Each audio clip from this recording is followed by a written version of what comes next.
সুপ্রিয় দর্শক, আমন্ত্রণ জানাচ্ছি সমসাময়িক নানা বিষয় নিয়ে বাংলা ভিশনের নিয়মিত আয়োজন পাবলিক পার্লামেন্ট অনুষ্ঠানে। আপনাদের সঙ্গে আছি আমি রিশান নাসরুল্লাহ। আর আলোচনার জন্য আমার সঙ্গে স্টুডিওতে অতিথি হিসেবে রয়েছেন doctor Asaduzzaman Ripon, vice chairman BNP, Abidul Islam Khan, যুগ্ম সাধারণ সম্পাদক জাতীয়তাবাদী ছাত্রদল ঢাকা বিশ্ববিদ্যালয়, ব্যারিস্টার আসাদুজ্জামান ফুয়াদ, সাধারণ সম্পাদক এবি পার্টি, এবং ডক্টর আতিক মুজাহিদ, সংসদ সদস্য এনসিপি কুড়িগ্রাম 2-এর সংসদ সদস্য তিনি। আমরা আলোচনায় যাব। আসাদুজ্জামান রিপন, আপনাকে দিয়ে শুরু করব। আজ 4ই আগস্ট, আমরা আর কিছুক্ষণ পরে 5ই আগস্টে পদার্পণ করতে যাচ্ছি, অর্থাৎ ফ্যাসিস্ট শেখ হাসিনার পলায়ন বা বিদায় আমরা যেটি বলি কিনা, সেটি আসলে দ্বিতীয় বছর পূর্তি। 2024-এর এই সময়টিতে একদিকে সামাজিক যোগাযোগ মাধ্যমে ছিল হাসিনা সমর্থিতের গুজব, অন্যদিকে যে ফ্যাসিস্ট সরকার পতনের যে গণতান্ত্রিক আকাঙ্ক্ষা বা আন্দোলন ছিল, সেটির চূড়ান্ত প্রস্তুতি নিচ্ছিলেন দেশের নাগরিকরা। সেই বিষয়গুলো নিয়ে আলোচনা করব। তবে একটা বিষয় আমরা আলোচনা শুরু করতে চাই।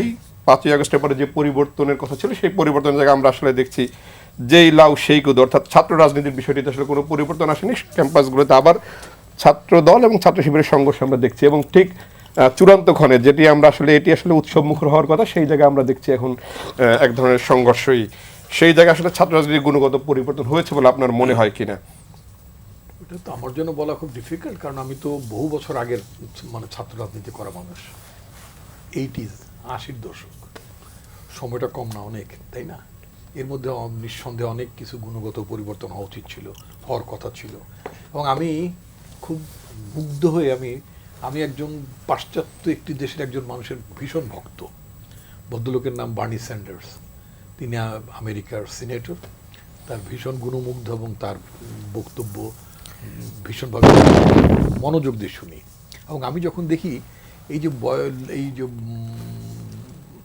বৃদ্ধ মানুষটি এখনও সিনেটর, কুজো হয়ে গেছেন, এবং তিনি যখন স্টেজে ওঠেন, তরুণরা যুবকরাই তাকে ধরে নিয়ে স্টেজে ওঠান, এবং তিনি যে কথাগুলো বলেন, মার্কিন যুক্তরাষ্ট্রের সমাজে যে কথাগুলো বলেন, তরুণদের আকাঙ্ক্ষার কথা বলেন, যুবকদের আকাঙ্ক্ষার কথা বলেন, এবং ওনার ফলোয়ার্সরা, ওনার অনুষ্ঠানের অডিয়েন্সের শ্রোতারা মূলত তরুণ এবং যুবকরাই। এবং ওনার প্রতিটি বক্তব্যে তারা যেভাবে সোল্লাসে চিৎকার করে, আনবিলিভেবল। অর্থাৎ একজন 90 বা 90 ঊর্ধ্ব একজন মানুষ যখন তরুণ এবং যুব সমাজের চোখের ভাষা বোঝেন, এবং তিনি যখন সেই ভাষায় কথা বলেন, সমাজটা, রাষ্ট্রটাকে, ঠিক রাজনীতিটাকে সেভাবে মোল্ড করতে চান, পরিবর্তন করতে চান, পরিবর্তনের আকাঙ্ক্ষাকে আবার রিটারেট করেন, পুনর্ব্যক্ত করেন, স্বাভাবিকভাবে তরুণরা, যুবকরা তার কথাটাকে ধারণ করে। আবার অন দ্য আদার হ্যান্ড, ওই 25-30 বছর বা এই ধরনের যুবক শ্রেণীর লোকেরা, তারা এমন কথাবার্তা অনেক জায়গায় বলেন, ঠিক পুরনো রাজনীতি, পুরনো বন্দোবস্ত, পুরনো সংস্কৃতি, ওই লুটপাট, ওই মারামারি, হানাহানি, ওই আপনার কি বলে দখলদারিত্বের রাজনীতি। ইসরায়েলকে অনেকেই সমর্থন করেন, তাই না? আগ্রাসনকে সমর্থন করেন। সমাজের পরিবর্তনের দিকে তাদের কোনো ইয়ে নাই, শুধুমাত্র এটা পেলাম ওটা পেলাম, ভাগ বাটোয়ারা পাওয়াতে তাতেই তারা সন্তুষ্ট থাকেন। সমাজটা যে মিনওয়াইল সারা পৃথিবীব্যাপী বদলে যাচ্ছে, এটা কিন্তু আমাদের অনেকের বোধের বাইরে। এই যে বাংলাদেশে 2 বছর আগে আজকে 4 জুলাই, তাই না? আজকে মার্কিন যুক্তরাষ্ট্রের স্বাধীনতা দিবস আজকে। হ্যাঁ, তো মার্কিন জনগণের স্বাধীনতা দিবসে তাদের প্রতি শুভেচ্ছা অভিনন্দন। আচ্ছা, তো আমি যে আজকে আমার জন্য একটা গুরুত্বপূর্ণ দিনও। আজকে এই দিন আমার পার্টির প্রধান জনাব তারেক রহমান, তিনি আমাকে নির্দেশ দিলেন দুপুরবেলা, কি 2024-এ পার্টি অফিস, আমাদের বিএনপি অফিস তখন অবরুদ্ধ ছিল, তালা মেরে দিয়ে পুলিশ চাবি নিয়ে চলে গিয়েছে। আমাদের নেতৃবৃন্দ অলমোস্ট প্রায় সবাই কারাগারে, প্রায় অনেক আত্মগোপনে। তো পার্টির সংকটকালীন, ক্রান্তিকালীন সময়ে ওই ভাঙা কুলোর মতো আমি সব সময় কাজে লাগি না। তো যতবারই ক্রাইসিস হয়, যতবারই সংকট হয়, আমি কখনোই মুখপাত্র হিসেবে দায়িত্ব পালন হই না, বিকজ আমার বুক ভরা সাহস। বয়স আমি ষাটোর্ধ্ব মানুষ, কিন্তু সাহসের কমতি আমার একেবারেই ব্যাপার স্যাপার নাই। ওটা আমার অনেক তরুণ যুবকদের চেয়ে বেশি আমি স্বপ্ন দেখা মানুষ, পরিবর্তনকামী মানুষ। এবং আমি এখনও ভীষণভাবে মনে করি বাংলাদেশটা নিঃসন্দেহে তার জায়গা মতো চলে আসবে, এটা আসতে হবে, এর কোনো অল্টারনেটিভ নাই, নাহলে আমরা সবাই নিশ্চিহ্ন হয়ে যাব।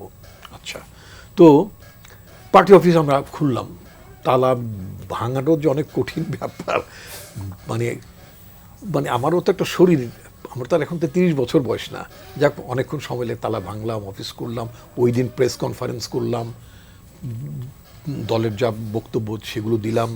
5 তারিখে তো হাসিনার পতন ঘটবে এবং সবাইকেই মানে পার্টির চেয়ারম্যানের নির্দেশ, তারেক রহমানের নির্দেশে যা যা মানে আহ্বান জানানো সবই বললাম। ফলে ব্যক্তিগত জীবনে আমি 4 জুলাইয়ের একটা অংশীদার এই পরিবর্তনের, নিঃসন্দেহে। তো আপনি যেটা বলছিলেন যে নিঃসন্দেহে একটা মানে ফ্যাসিস্ট একটা মাফিয়া সরকারকে আমরা বিতাড়িত করেছি, নিঃসন্দেহে। বিষয়টা হয়তো কোটা থেকেই শুরু, ছোট অনেক সময় তো একেবারেই ওই আমি যখন ইন্টারমিডিয়েটে পড়ি তখন আমার একসময় খুব শখ ছিল 21শে ফেব্রুয়ারির মানে সংকলনগুলো কালেক্ট করা। 60-এর দশকের সংকলন আমি একটু বলে দিই, সংকলনগুলো কালেক্ট করা। আবু জাফর ওবায়দুল্লাহ পরবর্তী সচিব হয়েছিলেন, কবিও। তিনি যখন ছাত্র ছিলেন তিনি একটা কবিতা লিখেছিলেন ওখানে, এবং ওনার যে কবিতাটা ওই যে সংকলনটা ছাপা হয়েছিল সেটার নাম ছিল সে আগুন ছড়িয়ে গেল সবখানে। সে আগুন ছড়িয়ে গেল সবখানে। তো 24শে জুলাই 36 দিন, শুরুটা কোটা হোক আর যাই দিয়ে হোক না কেন, আগুনটা তো ছড়িয়ে গেছিল। ফাইনালি মাফিয়া সরকারকে বিদায় নিতে হয়েছে, পালাতে হয়েছে। এটা সরকারের পতন না, আমি বলবো সরকারের পতন নির্বাচনের মধ্য দিয়ে পতন হয়, আন্দোলনের মধ্যেও সরকার পতন হয়, কিন্তু একেবারে একটা সেই পতনে সরকার প্রধান পালায় না, সরকারের 14 গোষ্ঠী পালায় না, সংসদ সদস্য মন্ত্রী সব এবং মসজিদের ইমাম সহ পালিয়েছেন। এটা শুধুমাত্র ফল অফ এ গভর্নমেন্ট, আমি সোজা কথা, আমি এটা শুধু একটা সরকারের পতন না, একটা সরকারকে তার 14 গোষ্ঠী সহ পালাতে হয়েছে। এমন একটি ঘটনা, এমন একটি মুহূর্ত তৈরি করেছিল আমাদের দেশের জনগণ, ছাত্র, যুবক, তরুণ, নারী, পুরুষ সবাই এটার অংশীদার। আমি তাদের সবাইকে আজকের এই দিনে আবারও তাদেরকে স্যালিউট করি। যারা চোখ হারিয়েছেন তাদের জন্য সমব্যথী, যারা পরিবার হারিয়েছেন তাদের প্রতি সমব্যথী, যারা শহীদ হয়েছেন তাদের প্রতি তো কৃতজ্ঞতার কোনো শেষ নেই, এবং তাদের কথা আমরা সারা জীবন মনে রাখবো এবং তাদের স্বপ্নকে আমরা জাগিয়ে রাখবো। ব্যারিস্টার আসাদুজ্জামান ফুয়াদ, আসলে আজকে 35 জুলাইয়ের আলোচনা হওয়ার কথা ছিল, সে জায়গায় আমি আবার একটু দুই দলের যে সংঘর্ষ সেটি নিয়ে একটু আলোচনা করি। আবার ক্যাম্পাস উত্তপ্ত হচ্ছে। 5ই আগস্টের পর মানুষের একটা প্রত্যাশা ছিল যে লেজুর ভিত্তিক যে ছাত্র সংগঠন সেটি আর থাকবে না, শিক্ষাঙ্গনে একটা পরিবেশ হবে, কিন্তু আমরা 1 বছরের মাথায় আসলে সেটির অন্য এক ধরনের রূপ দেখতে পাচ্ছি। আপনার কাছে মনে হয় যে সেই পরিবর্তনটা আসলে ধারণ করতে পারছে কিনা? ধন্যবাদ। প্রথম কথা হচ্ছে যে ছাত্র রাজনীতি নিয়ে তো আমার সিরিয়াস অবজারভেশন আছে, এবং আমি বরাবরই হচ্ছে ট্র্যাডিশনাল ওপিনিয়নের বাইরের লোক। প্রথম কথা হচ্ছে যে আমরা লম্বা সময় আওয়ামী ফ্যাসিবাদের মধ্যে থাকবার কারণে হচ্ছে প্রত্যেকটা ঘটনাকে একটু সন্দেহ করতে হয়, খুবই খালি চোখে বিশ্বাস করতে মনে চায় না আর কি। গ্যাসের সংকটটা খুব প্রকট আকার ধারণ করেছেন। আমি নিজে এবং রিপন ভাই আমরা নিজে একটা অন্য শোতে আলোচনা করেছি, আপনি জ্বালানির বিষয় নিয়ে লম্বা সময় রিপোর্টিং করেছেন, এবং এটার যতটা না জেনুইন ক্রাইসিস আছে তার থেকে মনে হচ্ছে যেখানে একটা ক্যাপিটালিস্ট মার্কেট সিস্টেম অপারেট করবার জায়গা তৈরি হচ্ছে এখানে। জ্বালানি মন্ত্রী ইতিমধ্যে বলেছেন যে সাপ্লায়ার যে 6টা কোম্পানি আছে এটাকে প্রাইভেটাইজ করে দেবেন। এটার কোনো ম্যান্ডেট সরকারের আছে কিনা, কোনো আলোচনা, তর্ক বিতর্ক কোনো কিছু এখানে আসে নাই। দ্বিতীয়ত হচ্ছে যে আমরা মার্কেট থেকে যেটা খবর পাচ্ছি যে সিলিন্ডার বিজনেস যারা করেন এই মার্কেটটা এখন 25-26%। ওনারা চাচ্ছে এই ক্রাইসিসকে কাজে লাগায় সিলিন্ডার মার্কেটটা পুশ করতে। সিলিন্ডার মার্কেটের বিজনেসটা পুশ করলে যেটা হবে যে এইটা আপনার জনগণের প্রাপ্তি সাপেক্ষে, সক্ষমতা সাপেক্ষে যে সাপ্লাই কস্ট যেটা রাষ্ট্র ম্যানেজ করে সেই জায়গাটা তখন থাকবে না, প্রাইভেটাইজেশনে চলে যাবে। তো এই গ্যাস ইস্যুটা কিন্তু মাসখানেক ধরে চলছে, এবং আগের যে দফায় আমরা জ্বালানির ক্রাইসিসটা দেখেছি এটাও সরকার আসলে হ্যান্ডেল করতে পারছে না। বলছে যে মহেশখালীতে আপনার ওই যে ভাসমান যে টার্মিনাল আছে এলএনজি, ওইটা নষ্ট হয়ে গেছে, ওইটা রিপেয়ার করা যাচ্ছে না। কিন্তু আমি যতটুকু জেনেছি এটা আসলে একমাত্র কারণ না, আসলে সাফিসিয়েন্ট মজুদ আছে সরকারের, এবং সরকারের যদি গত 2-3 মাস আগের ক্রাইসিস যুদ্ধ ওই সময় দেওয়া বক্তব্যগুলো দেখেন, ওটার ভিত্তিতে কিন্তু আপনি বলতে পারবেন যে সরকার বলছে জুলাই আগস্ট পর্যন্ত আমাদের সাপ্লাই চেইন এটা এত দূরে আছে, এটা অর্ডার দেওয়া আছে, এটা প্লেস করা আছে, এই ক্রাইসিস হওয়ার কথা না। দ্বিতীয়ত হচ্ছে বিদ্যুতের যে ভুতুরে বিল, যে ইস্যুটা প্রচণ্ড রকম সোশ্যাল মিডিয়াতে গত কয়েকদিন ধরে আলোচিত হচ্ছে, জ্বালানি মন্ত্রণালয় একেবারে ফ্যাসিবাদী কায়দায় হুমকি পর্যন্ত দিচ্ছে যে এইটার ব্যাপারে কেউ বেশি বাড়াবাড়ি করলে, উল্টাপাল্টা কথা বললে তাকে দেখে নেওয়া হবে, এরকম টাইপের আওয়ামী টাইপের একটা বক্তব্য দিয়েছে। এবং জনগণ কিন্তু প্রচণ্ড বিরক্ত এই টপিকটাতে। ভুতুরে বিল আসছে, আপনি তো রেজলিউশনের জন্য অ্যাপ্রোচ করবেন, রাষ্ট্র আকারে আপনি কি করতে চান, এটাকে আপনি কিভাবে সমাধান করতে চান, আমরা কি করতে পারি, কে কী কারণে ভোগান্তি করছে। আপনি গণশুনানিতে গেলেন না, কাস্টমার সার্ভিস অ্যাপ্রোচে গেলেন না, হুমকিতে চলে গেলেন। এখন সরকারকে কি আমি সন্দেহ করব কি না যে এই রকম একটা সিরিয়াস জনদুর্ভোগকে বাইপাস করবার জন্য এইরকম একটা ঘটনাগুলো ঘটানোর চেষ্টা করা হচ্ছে, প্রথম কথা। দ্বিতীয়ত হচ্ছে যে আমার কাছে মনে হয়েছে শিবির এবং ছাত্রদল দুইটা সংগঠনই আওয়ামী লীগের ট্র্যাপে পড়ছে জুলাই আগস্ট মাসে। কোনভাবে পড়ছে সেটা আমরা জানি না আর কি। তা না হলে যারা গত 16-17 বছর কাঁধে কাঁধ মিলা ফ্যাসিবাদের বিরুদ্ধে লড়াই করেছে, আর বিএনপি জামাতের সংসার তো 1-2 দিনের না, 25-26 বছরের সম্পর্ক, ভালোবাসা, প্রেম, পরকীয়া সবই ছিল তাদের ভিতরে। তো সাডেনলি কি হইল ক্যাম্পাসে যে তাদের এখন মারামারি করতে হবে প্রচণ্ড রকম করে।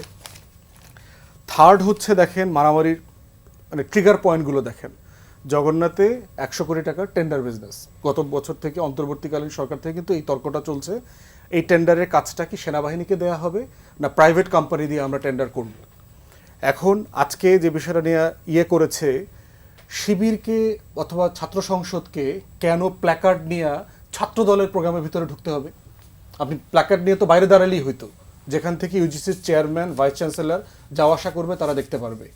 আবার ঢোকার চেষ্টা করছে ছাত্রদল, বললেই তো হইতো ভাই আয়সা বসেন, আপনাদের একজন বক্তব্য দেন। মানে বিষয়টা কি যে আমাদের একটা দাবি যে আমরা চাই টেন্ডারটা সেনাবাহিনী ডিল করুক, এই কথাটা তো আপনি বলতে চান ইউজিসি চেয়ারম্যানকে, ভাইস চ্যান্সেলরকে। ছাত্রদল বললেই তো হয় যে ভাই আসেন, আপনি এসে আপনার কথাটা বলে যান। তাহলে আমার কাছে মনে হচ্ছে দুই পক্ষে বাড়াবাড়ি করেছে। এক ছাত্রনেতাকে বলতে শুনলাম ভিসিকে আঙ্গুল জায়গায় বলতেছে ছাত্রদলের ক্যাম্পাস, ছাত্রদলের প্রশাসন চলবে, এই চলবে সেই চলবে। তাহলে আমার কাছে মনে হচ্ছে কালেকটিভলি আসলে কে জিতলো? 93 রিপন ভাইয়ের খুব ভালো মনে থাকার কথা, বিএনপি জামাত মিলে সরকার গঠন করলো। ইন এ সেন্স যে সরকারে যায় না বা জামাতের সমর্থনে 91-তে সরকার হইলো। 2-3 বছরের ভিতরে দেখলাম ছাত্রদল, শিবির সারা দেশে মারামারি করতেছে। রেজাল্ট কি? অনিবার্যভাবে আওয়ামী লীগকে আপনি ফিরায় নিয়ে আসছেন, ছাত্রলীগকে ক্যাম্পাসে পুনর্বাসন করছে। ছাত্রদল যখন ফিরলো কার লাভ? ছাত্রলীগ যখন ফিরলো কার লাভ হয়েছে? সে তো ছাত্রদলকেও পিটাইছে, শিবিরকেও পিটাইছে। তাহলে এই আলোচনাটা আমাদেরকে সিরিয়াসলি করতে হবে যে গণ অভ্যুত্থানের অংশীজনরা এত অসহনশীল কেন হয়ে যাচ্ছে। প্লাস দুইটা জিনিস, এখানে ছাত্রনেতা আছেন ছাত্রদলের, কেন যুবদলের লোকজন হেলমেট বাহিনীর মতো রাস্তায় নামলো আজকে? কেন হাসপাতালে গিয়ে শিবিরের ছেলেপেলে পিটাইতে হবে? এইগুলো তো আমরা গত 24 জুলাই আগস্টে দেখছি। এইটা তো আমরা কারো কাছ থেকে, শিবিরের কাছ থেকে, ছাত্রদলের কাছ থেকে আমরা আশা করি না। তর্ক করুক, আলোচনা হোক, আলাপ করুক, সমালোচনা করুক, রাজনৈতিক গণতান্ত্রিক বিতর্ক হোক, কিন্তু এই চেহারাগুলো তো আমরা ফ্যাসিবাদের সময় দেখেছি। এটি নিয়ে আবিদুল ইসলাম খানের কাছে যেতে চাই। আবিদুল ইসলাম খান, ছাত্র সংসদগুলোর দখল রাখতে বা দখল ফিরে পেতে আসলে ছাত্র সংগঠনগুলো মরিয়া কিনা, এবং সে কারণে এই ধরনের সংঘর্ষ, মানে গণ অভ্যুত্থানের ঐক্যের সংগঠনগুলোর মধ্যে এই ধরনের সংঘর্ষ তৈরি হচ্ছে কিনা? শুরুতেই আমি আপনাকে ধন্যবাদ জানাই, একই সাথে আমার যারা সহ আলোচক বৃন্দ আছেন সকলের প্রতি আমি শুভেচ্ছা জানাই, এবং একই সাথে বাংলা বিষয়ে যারা দর্শক বৃন্দ আছেন আপনাদের প্রতি শুভেচ্ছা জানাই।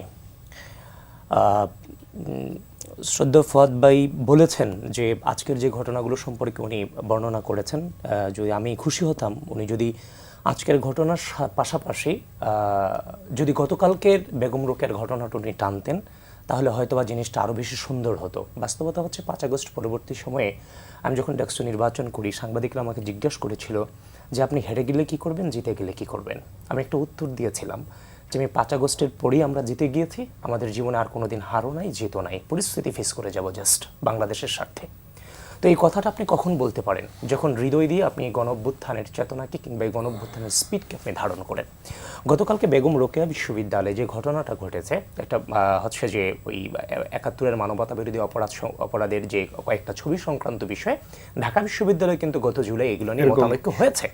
তো বেগম রোকেয়া বিশ্ববিদ্যালয়ে যদি কেউ এটা নিয়ে কথা তুলতে চায়, এটা তো মারামারির পর্যায়ে যাওয়ার মতো জিনিস না। আলোচনা হতে পারে, সমালোচনা হতে পারে, লেখালেখি হতে পারে, 24 ঘন্টায় তো অপপ্রচার হয় ভুয়া ফটোকার্ড দিয়ে, এটাও হতে পারে।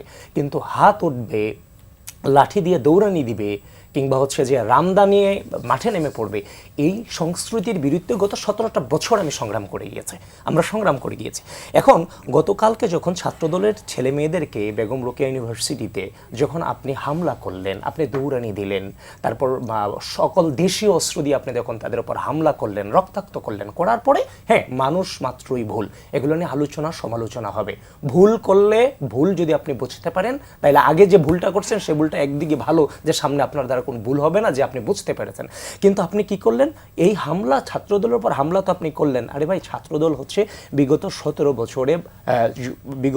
বছরের বাংলাদেশের স্বাধীনতা সার্বভৌমত্বের প্রশ্নে এক মুহূর্তের জন্য কখনো আপোষ করেনি জাতীয়তাবাদী ছাত্রদল। যখন হাসিনা আমিরামি নির্বাচন থেকে শুরু করে প্রত্যেকটা মুহূর্ত যখন রাস্তায় নেমে, যদি আপনি তখন আমাদের মিছিল 10-15 জনের মিছিল নিয়ে মখারি হতো, তামাশা হতো, আরে হাসিনাকে ফেলে দিবে, কিন্তু ওই 10-15টা ছেলেই তো নেমে বলতো স্টেপ ডাউন হাসিনা, নোমর হাসিনা। এবং ওই ছেলেদের মধ্য থেকেই 2-1 জন কিন্তু 14 তারিখ রাতে হাসিনাকে স্বৈরাচার শব্দে গোটা বাংলাদেশে প্রতিষ্ঠিত করেছে। সুতরাং এই ছাত্রদলকে যদি আপনি ওই 3 জন 4 জন 5 জন 10 জন একসাথে গিয়ে আপনাকে একটা কথা জিজ্ঞেস করেছে, তখন আপনি তাকে সশস্ত্র হামলা করলেন, তাকে রক্তাক্ত করলেন। রক্তাক্ত করার পর আপনি সিগমা ভিডিও বানাচ্ছেন যে ছাত্রদল 2 মিনিট, এদেরকে ক্যাম্পাস ছাড়া করতে আমাদের 2 মিনিট লাগে না, এই দেশ ছাড়া করতে আমাদের 2 মিনিট লাগবে না। আবার সিগমা ভিডিও বানাচ্ছে কি রে তোরা চলে গেলি কোথায়, কারণ আমরা তো সুসংগঠিতও ছিলাম না। এবং একই সাথে আবার দেখলাম ঢাকা 17 আসনের যিনি নিজেকে তারেক রহমানের প্রতিদ্বন্দ্বী প্রার্থী হিসেবে পরিচিত করেন, উনি অবশ্যই জামাতের যে কোনো একটা পর্যায়ের ইনফ্লুয়েন্সারের জায়গায় উনি আছেন, যেহেতু ওনার একটা ফ্যান ফলোয়ার আছে, দায়িত্বশীল জায়গায় উনি আছেন। তাহলে উনি কিভাবে ফেসবুকে স্ট্যাটাস দিয়ে শিবিরকে উৎসাহিত করেছে যে হ্যাঁ এভাবেই সব জায়গায় দখল করে নিতে হবে, এভাবেই বিপ্লব করতে হবে, এটা কি কোনোভাবেই গ্রহণযোগ্য? এখন যে সংগঠনের বিরুদ্ধে আপনি 5 আগস্ট পরবর্তী সময়ে নির্দ্বিধায় অপপ্রচার চালিয়ে গেলেন যে আমরা হল দখল করব, আপনি ছাত্র রাজনীতি চলবে না নামে আপনি বুয়েটের আধিপত্য বিস্তার করবার জন্য আপনি আমাদের বিরুদ্ধে অপপ্রচার চালিয়ে গেলেন। আবার যখন নির্বাচন আসলো, নির্বাচনের পরে আপনি বললেন আমরা হল দখল করব, এভাবে করে দিন রাত 24 ঘন্টা ভুয়া ফটো কার্ড আমাদের নামে ছাড়িয়ে গেলেন। এখন সব সময় আমরা ধৈর্য ধারণ করে গেলাম, এবং গতকালকে আমাদেরকে হামলা করে আপনি আবার সিগমা ভিডিও বানাচ্ছেন। তো আমার সংগঠন তো, আমরাও তো মানুষ, সুতরাং আমাদের ছেলেমেয়েদের শরীরে রেখে রক্ত নাই, সুতরাং এটার যে প্রতিক্রিয়া অন্যান্য ক্যাম্পাসে পড়বে না তার নিশ্চয়তা কি? সুতরাং বারবার কি আমরা স্যাক্রিফাইসই করে যাব? হ্যাঁ, তারপর আমি এই জায়গাটায় থেকে বলছি 5 আগস্ট পরবর্তী সময়ে এই বাংলাদেশের একমাত্র সত্য হচ্ছে পতিত স্বৈরাচার ফ্যাসিস্ট খনি হাসিনা, তার বিচার না হওয়া পর্যন্ত এই বাংলাদেশের ধূলিকণা পর্যন্ত ঐক্যবদ্ধ রাখতে হবে। তো সুতরাং এখনো পর্যন্ত যে ঘটনাগুলো, কালকে 5 আগস্ট রাত বহলে 5 আগস্ট, আজকে 4 আগস্ট গোটা বাংলাদেশে, গতকালকে 3 আগস্ট এই ঘটনাগুলো ঘটে গিয়েছে, আপনার কি মনে হয় স্পেসিফিক্যালি আপনি নিজেকে জিজ্ঞাসা করেন আমরা কি কেউ শান্তিতে আছি এটার জন্য? পতিত স্বৈরাচারকে আমাদেরকে নিয়ে হাসছে না, আমরা ওপেনলি আত্মসমালোচনা করছি, কিন্তু ভুল যে হয়েছে, যেখান থেকে সূত্রপাত হয়েছে, যার দ্বারা আজকে গোটা বাংলাদেশের প্রত্যেকটা ক্যাম্পাস উত্তপ্ত হয়েছে, সেই জামায়াতের 17 আসনের ব্যক্তিকে দায় এড়াতে পারে, কোনোভাবে এড়াতে পারে? আজকে যদি শিক্ষার্থীদের পর্যন্ত এটা থাকতো ভিন্ন কথা ছিল, কিন্তু আপনি যখন এটা দায়িত্বশীল সরাসরি জামাত এখানে ইনভলভ হয়ে যায়, ওইখানকার স্থানীয় নেতাকর্মীদেরকে এখানে নিয়ে এসে, একই কারণে কি আমরা দেখলাম যে যুবদলের নেতা আপনাদের সাথে যুক্ত হয়েছে, আপনি শুনেন না, বহিরাগতদেরকে নিয়ে আপনি ক্যাম্পাসে তাদের উপর হামলা চালিয়েছেন। সুতরাং ওইখান থেকে যেটা সূত্রপাত হবে, এটা যে এই জায়গায় ছড়বে না তার নিশ্চয়তা আপনি কোথায় দিবেন? তারপরও আমি বলছি এখানে বসে, গতকালকে এবং আজকে যে ঘটনা ঘটেছে, এই ঘটনা কি কোনোভাবে বাংলাদেশের স্বাধীনতা সার্বভৌমত্ব কিংবা বাংলাদেশের স্থিতিশীলতা কিংবা আমরা যারা বাংলাদেশপন্থী রাজনীতিটা করি আমাদের কারোর জন্য সুখকর? কারোর জন্যই সুখকর না। সুতরাং এই ধরনের সকল ঘটনাকে আমি নিরুৎসাহিত করি, এগুলো থেকে প্রত্যেককে সরে আসতে হবে। আতিক মুজাহিদ তারা বলছেন সুখকর নয়, কিন্তু আমরা দেখছি এই ঘটনার আসলে পুনরাবৃত্তি চলছেই। মানে তাহলে সুখকর আসলে কোনটাই? মানে পাল্টাপাল্টি জবাব দেয়া, চালিয়ে যাওয়া, না আসলে ফ্যাসিবাদকে বিতাড়িত করার পর ঐক্যবদ্ধ থাকা? ধন্যবাদ। আমি সব বিষয়ে আলোচনা আসছে, আমি যদি একটা কোয়েশ্চেন করি, মানে ফেসিবাদ বিরোধী শক্তি বা জুলাইপন্থী শক্তি, বাংলাদেশপন্থী শক্তি মারামারি করলে কার লাভ হইতেছে? মানে just give me one single answer, মানে লাভটা কার? মানে আমাকে বুঝুন, জাস্ট লাভটা কার হইতেছে? কেন ক্যাম্পাসের দখল নিলে তো অনেক লাভ থাকে, যে দল নিতে পারবে তার জন্য তো লাভ। ওই রাজনীতি তো নাই, সবাই জিজ্ঞেস করে যে এখন আর দখলদারের রাজনীতি মানুষ গ্রহণ করে, মানে এটা মুখে নাই, কিন্তু আমরা তো দেখতে পাচ্ছি দখলদারি চলতেছে। ওরা যদি করে সেটা তো ক্ষতিগ্রস্ত হবে। তাহলে কারা? কারণ মডেলটা ছিল ছাত্রলীগ দেখিয়ে দিকে, ওটা দেখে শিখলে হবে না। তাহলে এখন যেটা করেন, তাহলে আপনি আওয়ামী লীগ পতিত গোষ্ঠীর লাভ হবে, নাম্বার 1 কথা। পাশাপাশি ইন্ডিয়ান শক্তিরও লাভ হবে, কারণ তারা চাচ্ছে এই দেখো জুলাই বলে কিছু নাই, জুলাই ইউনিটি বলে কিছু নাই, ফেসিবাদ বিরোধী শক্তি বলে কিছু নেই, জুলাইকে বাদ দিলেই সমস্যা, জুলাই মূলত ঝামেলা বাংলাদেশে। এই ন্যারেটিভ প্রতিষ্ঠা করার জন্যই প্রো ইন্ডিয়ার একটা গ্রুপও আছে। ইভেন আমি সরি টু সে, আমার তো মনে হয় ওনাদের বিশাল দল দাবি করে, ওনাদের গ্রুপে দলের মধ্যে এমন কিছু লোক থাকতে পারে যারা এটার সাথে মানে আওয়ামী লীগের লোকজনের টাকা ইউজ তো বিভিন্ন জায়গায় পাম্পিং করতে পারে, তারা উস্কানি দিতে পারে, ঝামেলা লাগাইতে পারে। ইট ইজ বিকজ যত বেশি ডিসইউনিটি হবে অত বেশি তাদের জন্য সুবিধা, এবং তারা খুব এনজয় করতেছে, আমি দেখতেছি তারা খুবই এনজয় করতেছে। এবং শেখ হাসিনা আগামীকাল ইন্ডিয়াতে যারা ডিপ্লোমেট মেনটেন করে সাংবাদিকদের জন্য সে কথা বলবে। এটা কমপ্লিটলি বাংলাদেশের একজন দ্বন্দ্বিত একটা আসামি, মাফিয়া, খুনি, তাকে যদি অ্যালাউ করে এটা ইন্ডিয়াকে রিকনসিডার করা উচিত। কারণ একটা দেশকে এমনিতে উনি অন্যায় করেছে ইন্ডিয়া শেল্টার দিয়ে, এবং বলা হয় যে 50,000-এর মতো আওয়ামী লীগের লোকজন ওখানে ইন্ডিয়াতে আশ্রয় নিয়েছে, এবং তারা কন্টিনিউয়াসলি, এবং আমরা ফেক ভিডিওর কথা বলেন, আমার তো মনে হয় সবচেয়ে এখন অনলাইনে যদি বট বাহিনী থেকে এটা আওয়ামী লীগের, তাদের কোনো অ্যাক্টিভিটিস নেই উইদাউট অনলাইন, এবং তারাই ফেক ভিডিও। আমি দেখেছি তাদের বিভিন্ন ধরনের পোর্টাল, বিভিন্ন নামে। একসময় দিকে একটা ছেলে আমার শেয়ার করলো, এই জিনিস কই পারলে, এটা তো তোমার না, এটা তো লিঙ্ক হচ্ছে আওয়ামী লীগের পেজ থেকে আসছে। তাহলে আপনার জুলাইপন্থী শক্তিও আপনার বিপরীত পক্ষকে ঘায়েল করার জন্যই এর ফটোকাট ও ইউজ করছে, ওর ফটোকাট ইউজ করতেছে। So you must understand there is, আজকে ভেরি ইন্টারেস্টিং, আমি যদি প্রাইম মিনিস্টার একটা কথাই বলি যে আমাদের যে কোনো ওয়ে রক্তের মূল্যে ঐক্যটা ধরে রাখতে হবে, যে জুলাই রক্তের, যদি এইটা শব্দটা মানে দলের প্রধানের হয়ে থাকে, রাষ্ট্রের প্রধানের হয়ে থাকে, তাহলে এটা রিফ্লেকশন তো সবার থাকা দরকার ছিল। কেন আমি বলবো, আমি একটা দায় আপনাদেরকে দিব সরকার, কেন আমি বলি, কারণটা হচ্ছে গভর্নমেন্টে যারা থাকে তাদেরকে রেসপন্সিবিলিটি বেশি নিতে হবে। খেয়াল করেন, কারণ আপনাকে আমি গাইলাবো, স্বাভাবিক গাইলাবো শেষ মানে ক্রিটিসিজম করবো, কারণ আপনি গভর্নমেন্টে আসছেন, আপনি গভর্নমেন্ট পার্টি, কারণ আপনি ডিস্টাবিলাইজ হওয়া মানে রাষ্ট্রে আপনার সমস্যা, আপনি গভর্নেন্স দিতে পারবেন না, ঠিক আছে? আপনি দেশে যে অস্থিতিশীল বানান, তাহলে আপনি খুব ভালো কিছু করতে পারতেছেন, তো গভর্নেন্স ফেইলিওর গভর্নেন্স। কারণ আপনি আপনার বিরোধী দল, আমি একটা জিনিস, বিরোধী দল না, আমি আপনার আন্ডারে নাগরিক, আমাকে যদি হিট করেন তাহলে প্রাইম মিনিস্টারের আন্ডারে একজন লোককে, নাগরিককে হিট করা হয়েছে, তাকে যদি আপনি নিরাপত্তা দিতে না পারেন তাহলে আপনি প্রাইম মিনিস্টার আন্ডারে একজন ব্যক্তি, নাগরিককে হিট করা হয়েছে। কারণ গভর্নমেন্ট যাকে থাকে তার আন্ডারে নাগরিক থাকে, এবং প্রাইম মিনিস্টার কোনো দলের যদি হয়ে থাকে তাহলে দলীয় নেতা হয়ে যায়। তো সে জায়গা থেকে যেটা হতে বলে হসপিটালে আক্রমণ করা, এটা তো এটা কোনোভাবেই ভালো জিনিস হয়নি। কীভাবে বলবেন আপনি ডাকসুর জকসুর ভিপি যতই হোক, আমার বিরোধী মত হোক, আমার একদমই শত্রু হোক, তাকে যে লোকগুলো মেরে নিয়ে সেগুলো ছাত্র না, তাদের চেহারা আমি দেখছি, বাহিরের হোক আপনার দলের, তাকে মেরে আপনি কলার ধরে নিয়ে যাচ্ছে, এটা তো আমার ছাত্র সংগঠনের জন্য অসম্মানজনক। এবং ছাত্রদল উচিত যে সে শিবিরের হলো তাকে সম্মান দেওয়া উচিত, কিন্তু আমার ক্যাম্পাসের ছেলেকে বাহিরের কোনো লোক, আপনাকে যদি আমার ঢাকা বিশ্ববিদ্যালয় ক্যাম্পাসে যে একটা ছাত্র, ইভেন যে ঢাকা কলেজের ছেলে সে কলার ধরে, আমার তো লেগে যাবে। মিনিমাম রেসপেক্ট বোধ। এটার পাশাপাশি আমি ওটা গতকালের ঘটনার নিন্দা আমি জানাচ্ছি, যদি করে থাকে। ইস্যুটা শুরু হয়েছে আমার জানা মতে একটা ফটো নিয়ে, যে সম্ভবত সালাউদ্দিন কাদের সাহেবের ছবিটা লাগিয়েছে, ছাত্রদল জিজ্ঞেস করছে কেন তুমি লাগিয়েছো, তোমার দলের নেতা লাগার মাঝে আমার নেতাকে লাগিয়েছে। এইটা তো মানে ইস্যু, বাকবিতন্ত্রের জায়গাটা। ইস্যুটা কি ছিল যে এগুলোকে ক্লিন করা হয়েছে হাসিনার ক্যাঙ্গারু কোর্টে, এটা তো ছাত্র শিবিরের প্রচারণা, এবং ওখানে তারা তাদের মাওলানা সাইদি সাহেব সবার রাখে, মাঝে উনি সালাউদ্দিন সাহেবকে রাখছেন। এইটাকে তো ইস্যু কেন্দ্র করে রাখছে যে তুমি কেন এটাকে জাস্টিফাই করতেছো, আমার নেতাকে আমার থাক, এইটাই একটা হয়েছে। এটা কিন্তু হইতে পারতো, আমি বলে যেটা ওখানে ডাইকে, কিন্তু অবশ্যই যদি এখানে বাড়াবাড়ি করে, শিবির তার শক্তি আছে বলে বাড়াবাড়ি করবে, এটা কিন্তু ওই জায়গাটা উচিত হয়নি। ব্যাপারটা হচ্ছে মানে শক্তি থাকলে বাড়াবাড়ি করার সুযোগ। আজকে আপনি আজকে হাসিনার ছবি লাগাইলে তো আপনি দ্রুত ছিল সেই অনুযায়ী কথা হইছে, এগুলো না বাকবিতণ্ডা হতে পারে, কিন্তু মারামারি আপনার রংপুরে আহত কয়জন আছে আপনি বলতে পারবেন? হয় নাই, রংপুরে কেউ আহত হয়নি, দুই গ্রুপে অল্প অল্প হয়েছে। আমি বলি, আমি তো দেখতেছি আবার বলতেছেন হয় না, দুই গ্রুপে হয়তো বেশি, খুব বেশি হাইলি হয় নাই, সরে গেছে, এটা ফাইন। আমি বলি ধাক্কা ধাক্কি হয়েছে, সরে গেছে, ফ্যান্টাস্টিক, কিন্তু ইন করে হসপিটালে মারানোটা কোনোভাবে হয়নি। যেটা বললো যে হেলমেট পরার বাহিনী, এই কালচার তো ভাই মানুষ বাংলাদেশে অ্যাকসেপ্ট করবে না, আপনি কালচার ইন্ট্রোডিউস করা উচিত না। আচ্ছা, যেমন রিপন আপনার কাছে যেতে চাই সেটা হচ্ছে যে শেখ হাসিনার দেশে ফিরিয়ে আনার প্রসঙ্গ বা তার বিচার প্রসঙ্গে বেশ কিছু রয়েছে, কিন্তু 5ই আগস্টকে কেন্দ্র করে দেখা যাচ্ছে শেখ হাসিনা একটা অনুষ্ঠানে যোগ দেবেন, যদিও ভারতের পররাষ্ট্র মন্ত্রণালয়ের মুখপাত্র যিনি বলেছেন যে দিল্লিতে শেখ হাসিনার বক্তব্যের আয়োজনটি একটি বেসরকারি গণমাধ্যমের উদ্যোগ, এর সাথে ভারত সরকারের কোনো সংশ্লিষ্টতা নেই। আসলেই কি সংশ্লিষ্টতা নেই বলে আপনারা মনে করছেন কিনা? কারণ ভারত তাকে আশ্রয় দিয়েছে এবং তার কার্যক্রম তো ভারতের সরকারের আসলে নিশ্চিত করা ছিল, সে কি করতে পারবে না, কোনটি করতে পারবে, কোনটি করতে পারবে না, সেটা এর আগে বাংলাদেশকে চিঠি দিয়েও তারা বলেছে। আজকে তাদের পররাষ্ট্র মন্ত্রণালয়ের মুখপাত্র বলেছেন যে এটা সরকারের কোনো সংস্রব নাই।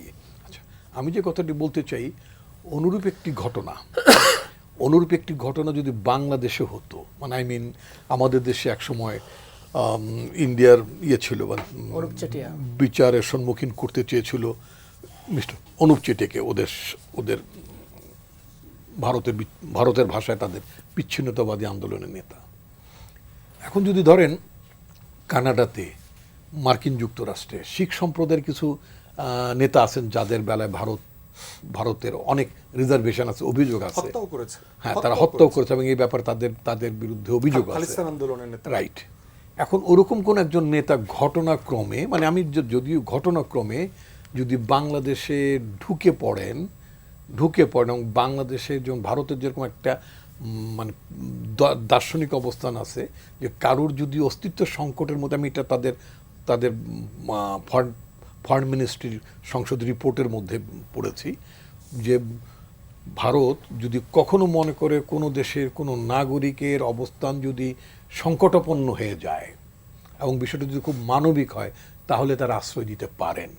এখন যদি আমি ধরে নিই যেভাবে যে কি খালাসা নাকি খালিস্তান খালিস্তান না, মানে ওদের কি বলে, যাই হোক খালিস্তান মুভমেন্ট, খালিস্তান মুভমেন্টের কোনো নেতা ঘটনাক্রমে তিনি বাংলাদেশে ঢুকে পড়েছেন এবং ঢুকে পড়ে তিনি হাত উঁচু করে যদি বলেন যে আমি খুব বিপদগ্রস্ত, আমি খুব সংকটাপন্ন, আমার জীবন চলে যাওয়ার মতন অবস্থা ইত্যাদি, মানবিক কারণে তোমরা আমাকে আশ্রয় দাও, এবং মানে আইডিয়ালি ধরে নিলাম যে বাংলাদেশ সরকার আশ্রয় দিল, এবং সেই ভদ্রলোক যদি তিনি তার পজিশনকে যদি এক্সপ্লেইন করার জন্য অথবা তার অবস্থানটা সঠিক ছিল এই ধরনের কোনো বক্তব্য দেওয়ার জন্য তিনি যদি কোনো বাংলাদেশের কোনো মিডিয়া ফোরাম, বাংলাদেশের কোনো প্রেস ক্লাব বা ফরেন করেসপন্ডেন্ট অ্যাসোসিয়েশন তারা যদি এখানে যদি কোনো আয়োজন করতেন, ভারত সরকারের প্রতিক্রিয়া কী হতো? আমি বিশ্বাস করি, আমি যতটুক আন্তর্জাতিক অঙ্গনে যতটুকু কাজ করেছি এবং পড়াশোনা করেছি, নিঃসন্দেহে ভারত সরকার বাংলাদেশ সরকারকে বলতো যে এটা তোমরা বন্ধ করো, এবং যদি তাকে অ্যালাউ করো তাহলে আমরা ধরে নেব যে আমাদের দু দেশের সম্পর্কের মধ্যে তোমরা একটা ভালো গতি এটা চাচ্ছ না। এটা নিশ্চয়ই ভারত বলতো। তো যেটা ভারত বলতে পারে, একই ঘটনা যখন ভারতের বেলায় হয়, বাংলাদেশের একজন নাগরিক যিনি ওয়ান্টেড, যাকে বাংলাদেশের জনগণ বিচারের সম্মুখীন করতে চায়, তাই না, এবং অলরেডি তিনি দণ্ডিত, তিনি তাদের দেশে আশ্রয় পেয়ে বলছেন ভার্চুয়ালি কথা বলবেন। আই আন্ডারস্ট্যান্ড, হয়তো তিনি তার বাসায় থেকেই কথা বলবেন, ওখানে হয়তো এলইডি স্ক্রিন থাকবে, কথা বলবেন। এরকম একটি আয়োজন যদি আমাদের দেশে যদি খালিস্তান মুভমেন্টের অথবা অন্য কোনো ভারত যাদেরকে পছন্দ করে না, কথার কথা এমন কোনো নেতা যদি আমাদের দেশে এসে করতে চাইতেন, তারা ভালো চোখে দেখতেন এবং তারা নিশ্চয়ই প্রবলভাবে এটা আপত্তি জানাতেন, এবং আমি মনে করি সেই আপত্তিকে সম্মান করে বাংলাদেশের বন্ধ করতো। আমি আজকেও বলতে চাই যে এখনো সময়টা খুব বেশি নাই, শুধুমাত্র গা বাঁচানো কথাবার্তা বলে পার পাওয়া যাবে না যে না ভারত সরকারের কোনো সংস্রব নাই, মিডিয়া ফ্রিডম আছে ইত্যাদি, কথাটা তাদের জন্য মনে থাকে। মিডিয়া ফ্রিডম শুধু ভারতেই থাকে না, মিডিয়া ফ্রিডম কিন্তু অন্যান্য সকল দেশেই বেলায় প্রযোজ্য, অন্য দেশেও কিন্তু ইন্ডিভিজুয়াল রাইটস অ্যান্ড মিডিয়া ফ্রিডমের ব্যাপারটা বাংলাদেশও ভবিষ্যতে বিবেচনা করে দেখতে পারে অন্যদের বেলায়। সুতরাং এটা ভারতের কাছে এটা মোটেই প্রত্যাশিত না, এবং আমি বিশ্বাস করতে চাই যে ভারত সরকার, যেটা প্রধানমন্ত্রী নরেন্দ্র মোদী, তিনি একটি সরকারের প্রধান, তিনি তার দেশে পররাষ্ট্র মন্ত্রণালয় সংক্রান্ত কমিটিতে তিনি খুব ক্যাটেগরিক্যালি বলেছিলেন যে ভারতের মাটিতে বসে অন্য কোনো ব্যক্তির, অন্য কোনো দেশের কোনো নাগরিকের সেই দেশের বিরুদ্ধে কোনো রাজনীতি করার কোনো সুযোগ নেই। যেই পজিশনটা তিনি ব্যক্ত করেছেন before his foreign affairs committee of their parliament, আমি মনে করব যে ভারতের সরকার এটাকে অনার করবেন। আর যদি অনার না করেন তাহলে আমরা মনে করব এটা শুধুই মাত্র কথার কথা, তাহলে ভারতের এই আচরণের জন্য অবশ্যই আমরা তাদেরকে জবাবদিহিতার মধ্যে। ভারত আসলে দুই ধরনের স্ট্যান্ড নিচ্ছে কিনা এই জায়গাটিতে? দেখেন, গণ অভ্যুত্থানের পরে 25-এ পাকিস্তানের হাই প্রোফাইল ডেলিগেশন আসছে, পাকিস্তানের deputy prime minister, foreign minister, commerce minister এবং সচিব, ওনারা আসছেন। সে সময় মিডিয়া কাভারেজটা কী ছিল দেখবেন যে আমাদের সচিবের চাকরি চলে গেল, একজন সচিব যিনি ছিলেন তার বদল হয়ে গেল। কি তর্ক আসছে? 71-এর সেন্ট্রাল ব্যাংকের রিজার্ভের টাকা ভাগ বাটোয়ারা, পাকিস্তান আমলে ওয়ার্ল্ড ব্যাংক IMF থেকে যে পরিমাণ লোন নিচ্ছিল সেই লোনের কত শতাংশ কে দেবে না দেবে, এই দাবি দেওয়া থেকে শুরু করে কম্পেনসেশন। পাকিস্তান কি বিষয় নিয়ে সম্পর্ক উন্নয়নের জন্য আমরা চেষ্টা করেছি অন্তর্বর্তীকালীন সরকার। পাকিস্তানে এখান থেকে কোনো ফ্লাইট নাই, যারা যেতে হয় পাকিস্তানে আপনার দুবাই টুবাই সিঙ্গাপুর ঘুরে টুরে যেতে হয়। সেই জায়গাগুলো পর্যন্ত ভারত সিরিয়াসলি রিজার্ভেশন শো করেছে, এবং ভারতের যে বিশাল দালাল বুদ্ধিজীবী গণমাধ্যম যেগুলো আছে, এই দালালরা দিন রাত একটা পরিবর্তনের পক্ষের শক্তি কারা বিপক্ষের শক্তি কারা, জুলাইকে কাকে ধারণ করা দরকার না দরকার, এই তর্ককে সাইড সাইড করে এক্স্যাক্টলি ৭১-এর আলাপে চলে গেছে, চেতনা ব্যবসার আলাপে চলে গেছে। তাহলে ভারত তো সিম্পলি, আমি একটা স্বাধীন দেশ আর একটা স্বাধীন দেশের সাথে সম্পর্ক, ব্যবসা বাণিজ্য, যাওয়া আসা, student exchange programme, knowledge corridor, এগুলো করতে পারবো কি পারবো না সেখানে সে রিজার্ভেশন দিচ্ছে। রিপন ভাই তো বলতেছে বিচ্ছিন্নতাবাদী আন্দোলন, মানে far ahead of the reality. এরপরে দেখেন যে ভারতের অ্যাম্বাসেডার কদিন আগে আমাদের মাননীয় প্রধানমন্ত্রীর সাথে দেখা করলেন, ফরেন মিনিস্টারের সাথে দেখা করলেন, দেখা করে বললেন যে আমরা তো অপেক্ষা করছি, আমাদের মাননীয় প্রধানমন্ত্রীর জন্য তো দাওয়াত উন্মুক্ত আছেন, উনি শুধু কবে যাবেন এটা আমাদেরকে জানাতে হবে। আবার দেখেন একটা দুষ্টামি করলো, বিমস্টেকের চেয়ারম্যান হিসেবে ওনাকে আবার দাওয়াত দিল ব্রিক্সের সাইডে মিটিং করার জন্য। এটা কি শুধুমাত্র তারেক রহমানকে অপমান করলেন? বাংলাদেশকে অপমান করেছেন। ব্রাজিলের সাথে চায়নার সাথে রাশিয়ার সাথে মিটিং করতে হইলে কি বাংলাদেশের কোনো ভায়া মিডিয়া হয়ে যাইতে হবে? অ্যাট দ্য ভেরি ইয়ার যেখানে বাংলাদেশ ইউনাইটেড নেশনসের জেনারেল অ্যাসেম্বলির চেয়ারম্যান নির্বাচিত হয়েছে, অ্যাট দ্য ভেরি ইয়ার, সেখানে আমি গ্লোবাল ডিপ্লোম্যাসিতে কোন জায়গাতে অবস্থান করছি সেই ভদ্রতাটুকু তারা পুরো দেখাইতে পারে নাই। এরপরে দেখেন সার্জিও ঘোর আসছে, মানে কি আলাপ দিচ্ছে পুরো গণমাধ্যম, যে সাবের হোসেন চৌধুরীর সাথে মিটিং হয়েছে, ত্রিবেদীর সাথে মিটিং করছে, এই সেই আওয়ামী লীগ পুনর্বাসন, যত বোগাস কনভারসেশন আছে সেগুলো করতেছে সরকারকে আন্ডারমাইন করবার জন্য। আমাদের সরকারের সমালোচনা আমরা করব ন্যায্যতার প্রশ্নে, কিন্তু আমাদের প্রধানমন্ত্রী রাষ্ট্র পররাষ্ট্রমন্ত্রীকে অন্য দেশ আন্ডারমাইন করবে, এটা কোনোভাবে আমরা টলারেট করব না। রাইট। অতএব ভারতকে প্রমাণ করতে হবে যে সে সম্পর্ক উন্নয়নের ব্যাপারে আন্তরিক। তার চাণক্যের যে ফ্রেমওয়ার্ক, এটা কিন্তু পড়ে গেছে, ধসে গেছে। সে যদি মনে করে থাকে ২৬-এর বাংলাদেশ ১৬ সালের বাংলাদেশ অথবা ৯ সালের বাংলাদেশ, এটা সে ভুল করছে। ওই বাংলাদেশে আমরা নাই। আওয়ামী লীগ ছাড়া পোস্ট আওয়ামী লীগ রিয়েলিটিতে বাংলাদেশের সাথে সম্পর্ক করবার মাইন্ডসেট, ইমাজিনেশন তৈরি করতে হবে। ভারত এখনও আওয়ামী লীগ ছাড়া বাংলাদেশ, এই ট্রমা থেকে এখনো বের হইতে পারে নাই। এই ট্রমা থেকে বের হইতে না পারলে বর্তমান বাংলাদেশ, সেটা বিএনপির বাংলাদেশ হোক, জামাতের হোক, এনসিপির হোক, এবি পার্টির হোক, যার হোক, এই বাংলাদেশের সাথে সে সম্পর্ক করতে পারবে না। জি, আবেদুল ইসলাম খান, আমি একটু ছাত্র রাজনীতি প্রসঙ্গে আবার আসি।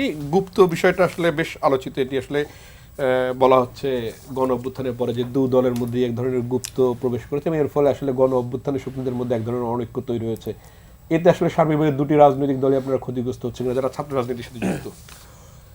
আজকে পুরো আলোচনাটা হওয়া উচিত ছিল জুলাইয়ের উপরে, জুলাইয়ের স্মৃতিচারণ, আহতদের স্মৃতিচারণ, কিংবা শহীদদের স্মৃতিচারণ, কিংবা আমরা যারা রাজপথে ছিলাম, মাঠে যুদ্ধ দেখেছে, সেটি তো করা যাচ্ছে না আপনাদের এই ভূমিকার কারণে। প্রয়োজন ছিল। এবং আজকের যে রাত, এই রাতে আমরা যারা এখানে আপনি সহ ৫ জন বসে আছি, আমরা মনে হয় না দুনিয়ার অন্য কোনো চিন্তা করেছি, মানে বিজয় ছাড়া ওই রাতটাতে আমরা যে ধর্মের যে বর্ণের মানুষ থাকি না কেন, ওই রাতে আমাদের ধর্মীয় রীতি এবং নীতি অনুযায়ী আমরা সৃষ্টিকর্তার কাছে প্রার্থনারত পরিস্থিতি ছিলাম। এই রাষ্ট্রের ধূলিকণাগুলো পর্যন্ত সৃষ্টিকর্তার কাছে প্রার্থনারত পরিস্থিতিতে ছিল।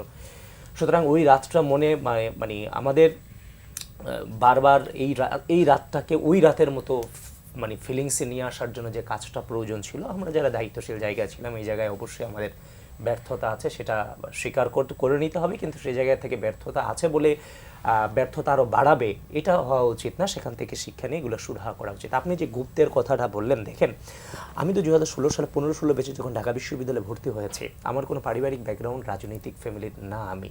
আমি কেন রাজনীতিতে এসেছি, আমি কিন্তু রাজনীতির রস সম্পর্কে আমার তেমন কোনো কনসেপ্ট ছিল না ইন্টারমিডিয়েট পর্যন্ত। যখন বিশ্ববিদ্যালয়ে ফার্স্ট ইয়ারে ভর্তি হলাম, আমি গেস্ট রুমে গণরুমে গেলাম, আমি আপনার হচ্ছে যে পরিবেশ এবং যে ব্যবহারের শিকার হলাম, আমি সেটা টলারেট করতে পারি নাই। আমি প্রতিশোধ পরায়ণ হয়ে গেলাম ওই সময়টাতে, যে না এরা এটা করছে, তার মানে একটা প্রতিশোধ নিতে হবে। ওই বয়সটাতে যেমনটা থাকে, তা আমার একটা সংগঠন খুঁজে বের করতে হবে। কোন সংগঠন?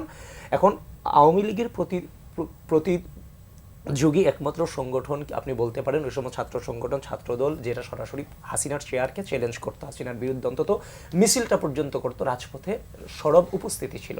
আমি আমার ছাত্রদলকে তখন ফেসবুক সার্চ অপশনে কবি জসিমউদ্দিন ছাত্রদল লিখে সার্চ দিয়ে আমি তৎকালীন নেতৃত্বকে খুঁজে বের করে নিয়েছি। আমি এভাবে ছাত্র রাজনীতিতে এসেছি। তাহলে রাজনীতিতে কেন এসেছি? একটা রাজনৈতিক অপসংস্কৃতির বিরুদ্ধে, একটি সুস্থ রাজনৈতিক সংস্কৃতি প্রচলনের স্বার্থে। এমন না যে আমি বাড়ি গাড়ির মালিক হয়ে যাব রাজনীতি করলে, এই টেন্ডেন্সিতে আমি রাজনীতিতে আসি নাই। এখন এই দীর্ঘ লড়াই করলাম, আমিডামি নির্বাচন দেখলাম, 18 সালের নির্বাচন, নিশ্চিতের নির্বাচন দেখলাম, 24-এর আমিডামি নির্বাচন দেখলাম, 2018 সালের কোটা সংস্কার আন্দোলন দেখলাম, কিন্তু ওই সময় সিদ্ধান্ত নেওয়ার ক্যাপাসিটি হয় নাই। নেতৃত্বের সবচেয়ে বড় গুণাবলী হিসেবে আমি মনে করি আপনি যে লেভেলেই থাকেন না কেন, আপনি সিদ্ধান্ত নেওয়ার ক্যাপাসিটি থাকাটা খুব গুরুত্বপূর্ণ, আপনি আপনার লেভেলে থেকে। এখন এই গণ-অভ্যুত্থানের আমাকে অনেকে যে টেলিভিশনে গেলে 5 আগস্টের বক্তৃতাটা সম্পর্কে জাস্ট আমাকে জিজ্ঞাসা করে, কিন্তু আমি এই ডে 7 জুন থেকে পরিকল্পনা মাফিক, বর্তমানে আমাদের বন্ধু আক্তার হোসেন সংসদে আছেন, আপনি আক্তার স্যার ক্রস চেক করলে জিজ্ঞাসা করতে পারবেন যে 9 জুনের পরে আবিদের সাথে তোমার কি কথা হয়েছিল। আমি আক্তারকে বলেছিলাম, আক্তার এই আন্দোলনে তুমি তো ওই সময় ছাত্র শক্তির প্রেসিডেন্ট ছিল সে, এর ছেলেমেয়েরাই মানে অনেকটা ফ্রন্ট লাইনে ছিল, বিভিন্নভাবে ছিল। তো এখন আমি আক্তারে বললাম আমাদের ছেলেমেয়েরা এই আন্দোলন অংশগ্রহণ করছে 9 জুনের পরে, 9 জুনে সমাবেশে অংশগ্রহণ করেছে, তোমরা বাধা দিও না। যে কোনো মুহূর্তে আমি আক্তারকে বলেছিলাম, আক্তারকে জিজ্ঞাসা করবেন আমাদের মঞ্জিল তো এক, মানে আমাদের মঞ্জিল তো হাসিনা পতন, সুযোগ পাইলেই আমরা সেদিকে এটা ঠেলে দিব। আক্তারকে জিজ্ঞাসা করেন, আক্তার এটা বলবে। এবং 15 তারিখ যখন আমি রাজু ভাস্কর্যে আহত হই, দুঃখিত ভিসি চত্বরের হামলায় যখন আহত হই, সেদিন যখন আক্তার আমাকে ঢাকা মেডিকেলে দেখতে আসে, তখন আক্তারের হাত ধরে বলছি যে কোনোভাবেই কম্প্রোমাইজ করা যাবে না, এটা এক দফার দিকে যাবে। তাহলে আমি জাস্ট শেষ করে দিচ্ছি। শেষ করার দরকার নেই, আমি একটু আপনার সাথে জানতে চাই আসলে 4 আগস্ট রাতে আপনাদের আসলে কি মনে হয়েছিল? 4 আগস্ট রাত আমি এটা মানে বলেই ওই জায়গাটাতে যাচ্ছি। আপনি তো ওই ছাত্র রাজনীতি প্রশ্ন করে আবার আমার গণ-অভ্যুত্থানে ঢুকাই দিলেন, আমি আসতেছি। আপনি যেহেতু গণ-অভ্যুত্থানে চলে গেছেন, এখন কথা হচ্ছে যে আজকে আমরা সম্মিলিতভাবে, একটা গণ-অভ্যুত্থান একক নেতৃত্ব হয় না, ইনফ্লুয়েন্স তথা প্রভাবিতকরণের মধ্য দিয়ে হয়। স্টুডেন্টরা নেমেছে, আহত হয়েছে, গার্ডিয়ানরা নেমেছে, আহত হয়েছে, সকল রাজনৈতিক ছেলেমেয়েরা শুরুতে ছিল, তারাও আহত হয়েছে। এক প্রকারে এসে বাসায় দরজা দিয়ে ধাক্কা দিয়ে বলতো যে ছাত্র আছে কিনা। এরপরে সাংস্কৃতিক কর্মীরা নেমে এসেছে, সাংবাদিকরা নেমে আছে, লেখকরা নেমে এসেছে, বুদ্ধিজীবী সলিমুল্লাহ খানদের মতো ব্যক্তিরা এসে বলেছে একমাত্র সমাধান হাসিনা পতন। তারপর রেমিটেন্স যোদ্ধারা নেমে এসেছে, আইনজীবীরা নেমে এসেছে, সকল পেশাজীবীর মানুষ যখন এই গণ-অভ্যুত্থানে সম্পৃক্ত হয়েছে, তখনই এই গণ-অভ্যুত্থান সফল হয়েছে। তো এখন এই গণ-অভ্যুত্থানের পরে যে রাজনৈতিক অপসংস্কৃতির বিরুদ্ধে লড়াই করে আমি গণ-অভ্যুত্থান পর্যন্ত আমি আসলাম, তাহলে 5 আগস্টের বিকাল থেকে আপনি আমাকে শুরু করলেন কি ছাত্র রাজনীতি থাকবে না। আর ভাই আমি তো ছাত্র রাজনীতি না, ছাত্রলীগের রাজনীতিটা ছাত্র রাজনীতি ছিল না, সেটা রাজনৈতিক অপসংস্কৃতি ছিল।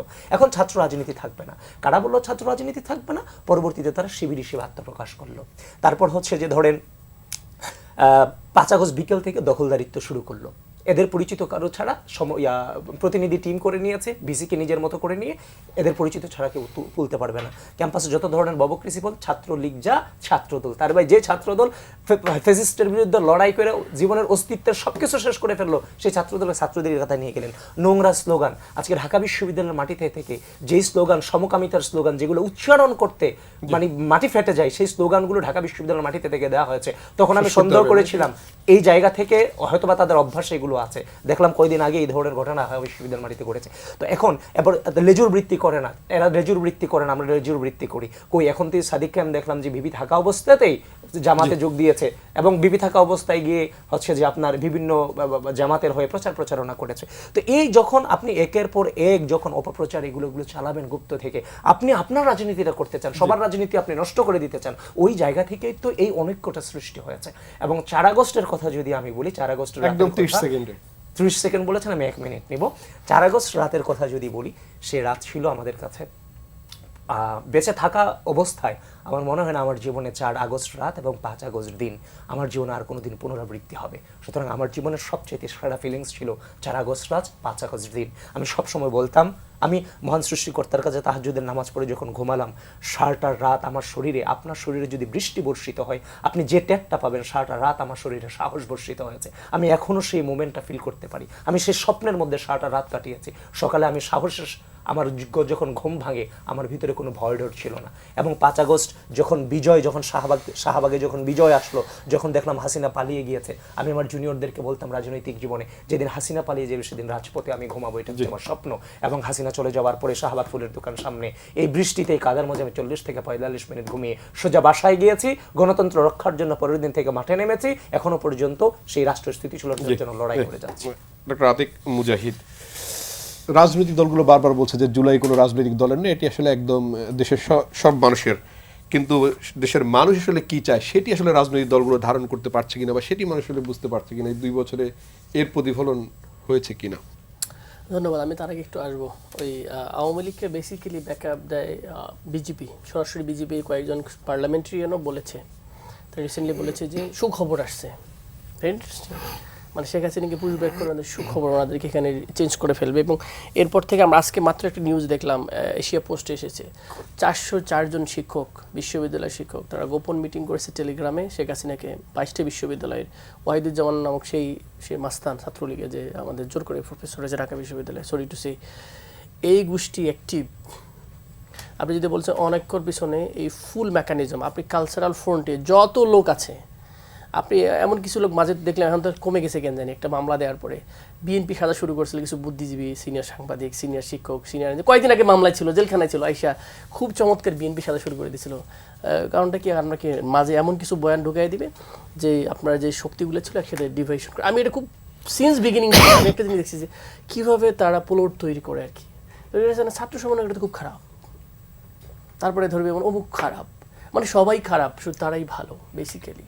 সো এটাই বেসিক্যালি একটা প্রজেকশন। তাহলে আওয়ামী লীগকে রিলেভেন্ট করে, আরও কিন্তু রিলেভেন্ট নাই, রিলেভেন্ট করতেছে কে তাহলে? তাহলে মিডিয়ার এক শ্রেণীর লোক আছে, এবং মিডিয়া তো মালিকগুলো আপনারা অনেকে বলতেছিল, অনেকের মিডিয়া মালিক সবগুলো তো আওয়ামী লীগ স্টিল আপ দেয়ার। একটা কথা বলে রেখে গেছিলাম যে সামিট গ্রুপ স্টিল কিন্তু ফাংশন করে বাংলাদেশে বিভিন্ন নামে বিভিন্ন স্টাইলে, এবং বড় বড় গোষ্ঠী। এবং বিপিসি থেকে যেটা মামলা ছিল ইন্টারিমের সময় আটকায় দেওয়া হয়েছে, যেটা এফএসআরইউ সেকেন্ড, যেটা টার্মিনাল 12 সালে যে চুক্তি হয়েছিল সেটাকে বন্ধ করার ব্যাপারে, সেই মামলা উড্র হয় কেমনে এই একটা গণতান্ত্রিক ফ্যাসিবাদ বিরোধী গভর্নমেন্ট আসার পরও? হু আর দ্য পিপল? কে এটাকে স্ট্রাক করতেছে? আবার সামিট কিন করার জন্য বাংলাদেশে, যে আমার টাকা চুরি করে নিয়ে যায়, দেশ নষ্ট করে দিয়েছে।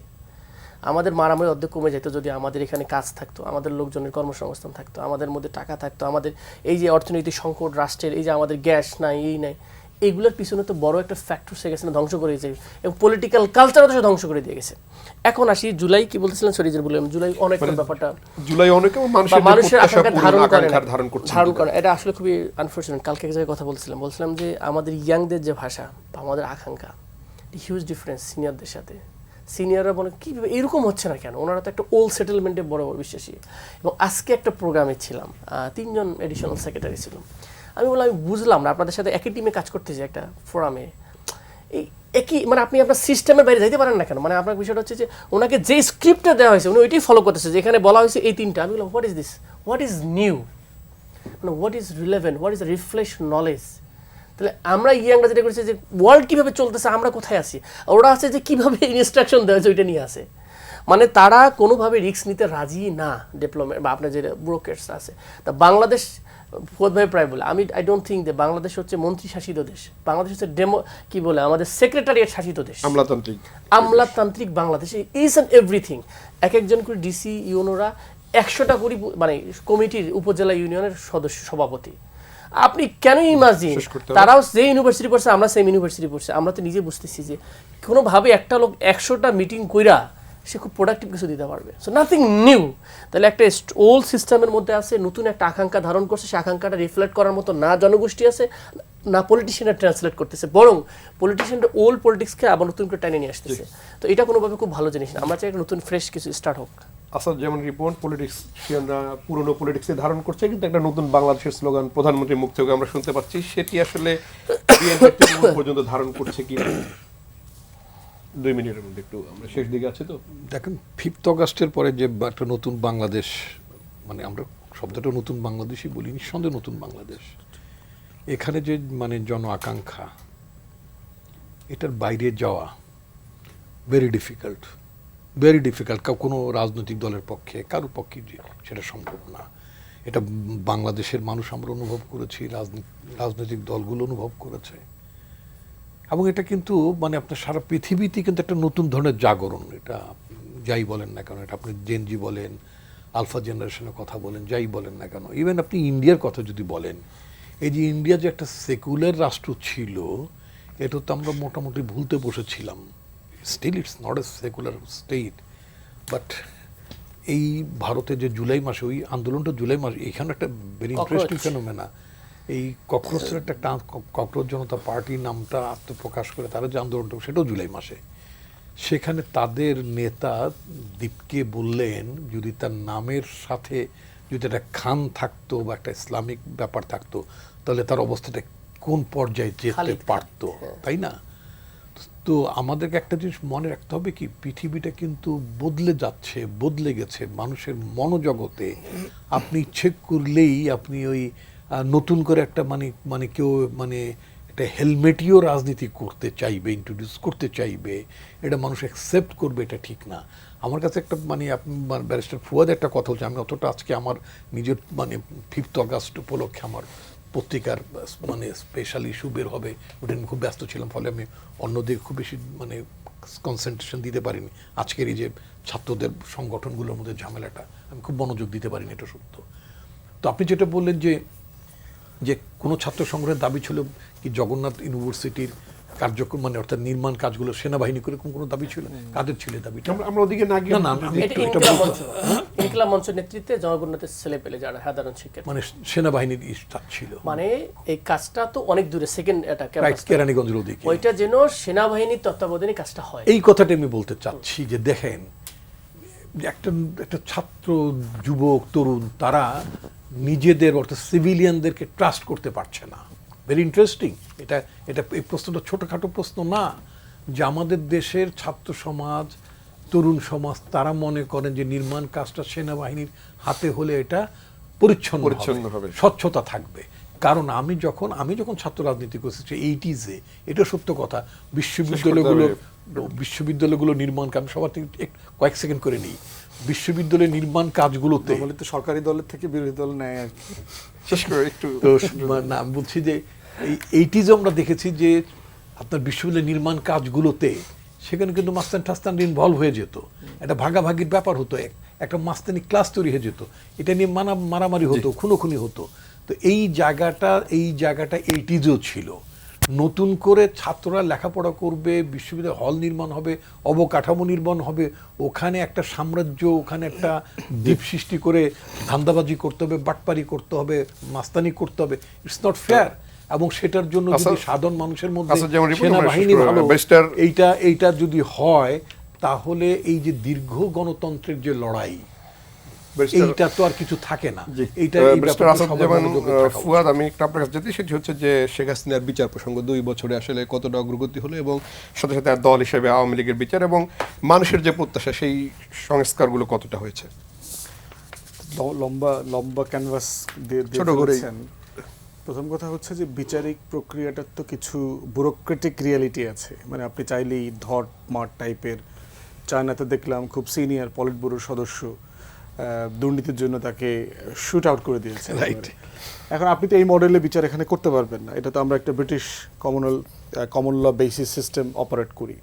তারপরেও তো 6-7টা মামলা রায় হয়ে গেছে, হাসিনারও তো ফাঁসি রায় হয়ে গেছে, এবং তিনি যদি কষ্ট করে একটু সীমান্ত পর্যন্ত ডিসেম্বরে আসতে পারেন, আমরা প্রয়োজন অনেক প্রিজন ভ্যানে আগায় নিয়ে আসবো, ফুলের মালা দিয়ে লাল গালিচা করে নিয়ে আসবো, একদম কেরানীগঞ্জ, কাশিমপুর, যেখানে তিনি থাকতে চান, চানখারপুলে প্রয়োজন, ওটা খালি জায়গা, কিন্তু উনি থাকতে চান, আমরা এটার অ্যারেঞ্জমেন্ট করবো যে কোনো শর্তে, তখন বিচারটা কার্যকর করা যাবে আর কি। বাট মোটা দাগে আমার কাছে মনে হয়েছে, আমরাও কয়েকদিন আগে আইসিটি চিফ প্রসিকিউটরের সাথে দেখা করলাম, লজিস্টিক্সে যথেষ্ট সাপোর্ট ঘাটতি আছে আর কি। আপনার যে পরিমাণ তদন্ত কর্মকর্তা আছে, যে পরিমাণ প্রসিকিউটর আছে, এবং যে পরিমাণ কাজের লোড, এটা ডিসপ্রপোর্শনেটলি হাই। তারপর হচ্ছে ফান্ডিং, তদন্ত করবেন, যে পরিমাণ টাকা দরকার, একটা ভেন্যুতে যেতে হয়, নতুন গণকবরের সন্ধান পাচ্ছে, সুন্দরবনের ভিতরে গণকবরের সন্ধান পেয়েছে, সেই বরগুনার পাথরঘাটার চরে, নরসিংদী, মুন্সিগঞ্জ, জুরাইন, মাতুয়াইল, তারপরে আমাদের এই রায়ের বাজারে, তো এই পরিমাণ ফরেন্সিক এভিডেন্স যদি আপনি ইন্টারন্যাশনাল স্ট্যান্ডার্ডে করতে চান, যে পরিমাণ ইনভেস্টমেন্ট দরকার, খরচ দরকার, বাজেটের ঘাটতি আছে। এবং সরকারকে আমরা বারবার আহ্বান করেছি, 2টা ট্রাইব্যুনাল যে পরিমাণ কাজ করতে পারে সেটার ঘাটতি আছে। কিছু অসততা, অদক্ষতাও আছে তদন্ত কর্মকর্তাদের ভিতরে। 2-4 জনের কথা আমরা জানি যারা সাডেনলি বিএনপি হয়ে গেছেন, বাংলাদেশ যেটা হয় আর কি, সাডেনলি 5 তারিখে পরে 5th ডিভিশনের সদস্য হয়ে গেছেন। তারা অনেকেই গুরুত্বপূর্ণ মানে ডিজিটাল এভিডেন্স কোর্টে প্রডিউস করছেন না, যেটার উপর ভিত্তি করে। যেমন দেখবেন ইনুর মামলার রায়ের কিন্তু আমরা বিচারের যেটা রায় দিয়েছে এটার ব্যাপারে আমরা অসন্তুষ্টি আছে, কিন্তু আমরা খবর নিয়ে দেখলাম ইনুর যে ফোন কনভারসেশন আছে হাসিনার সাথে সেগুলো কোর্টে এভিডেন্স আকারে প্রডিউস করা হয়নি, কিন্তু ইউটিউবে অ্যাভেলেবল আছে। এখন সেটার উপর ভিত্তি করে তো আপনি তাকে যাবজ্জীবন অথবা মৃত্যু দিতে পারবেন না, কারণ এটা তো ক্যাঙ্গারু কোর্ট হোক, এটা আমরা কেউ চাই না। আবিদুল ইসলাম খান, তরুণ হিসেবে যেই প্রত্যাশায় গণ আন্দোলনে অংশ নিয়েছিলেন সেই প্রত্যাশা কতটা পূরণ হয়েছে বা সেই প্রত্যাশার পথে বাংলাদেশ কতটা হাঁটছে? প্রত্যাশা অনেকাংশেই সফল হয়েছে। যেখানে একটা ফেসিস্ট ছিল, ফেসিস্টের পতন হওয়ার পরে একটা ইন্টারিম গভর্নমেন্ট আসলো, সেই গভর্নমেন্ট একটি নিরপেক্ষ নির্বাচনের মধ্যে দিয়ে একটি গণতান্ত্রিক সরকার এসেছে, যেখানে রাজনৈতিক, সংস্কৃতি, গণতান্ত্রিক মূল্যবোধ এবং নৈতিকতা শূন্যের কোঠায় ছিল। সেই জায়গা থেকে একজন রাষ্ট্রপ্রধান হিসেবে রাষ্ট্রের প্রতিটা স্তরে যেভাবে তিনি প্রভাবিত করে যাচ্ছেন, সেই জায়গাতে আমি আশা করি বাংলাদেশ আর কখনো পেছনে ফিরে যাবে না। আর হাসিনার ব্যাপারে আলাপ যখন আসে, বাংলাদেশের মাটিতে আওয়ামী লীগ কখনো এই প্রজন্মের ছেলেমেয়েরা বেঁচে থাকতে কখনোই ফাংশন করতে পারবে না। কারণ যেই প্রজন্মের ছেলেমেয়েদের আপনারা বলেছিলেন এই প্রজন্মের ছেলেমেয়েদের কিছু হবে না, আমি নিজেও যখন আমার প্রজন্মের প্রতি একটা সময় বিরক্ত ছিলাম।